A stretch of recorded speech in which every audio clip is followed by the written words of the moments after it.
Today we review the Logitech G400. Now there are two versions of this mouse, the one with prediction and the one without. The first generation of these mice all had prediction. They received several complaints and found people were finding no reason to upgrade from the MX518. So every G400 with a PID number higher than LZ13333 has no prediction. One of the biggest problems is you cannot flash the firmware to remove prediction. You must actually go out and buy a new G400.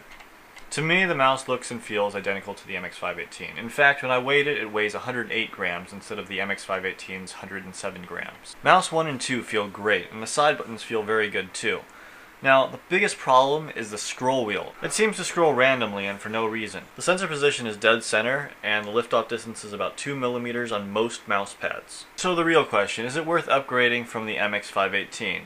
Well, to answer that question, we must look at the tracking. This mouse has two native DPIs, 800 and 3600. At 3600 DPI, I got a subpar 2 meters a second tracking rate. But then I tested it at 800 DPI and got tracking rates of about 4 meters a second to 5 meters a second, depending on which mouse pad I was using. The highest tracking speeds for this mouse occurred on a Goliathus control. To me, this is the best performing sensor on the market by far, with the exception of one thing. Something that I actually don't know that much about, so maybe you guys can help me out with it. In the Anotis mouse test, there is a smoothness test. On this test, it scores very poorly. I think it scores around 24%.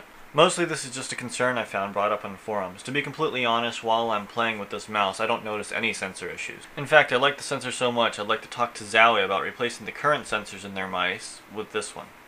Like always, here's a list of the mouse specs. I hope you found this review helpful, and please rate, comment, and subscribe.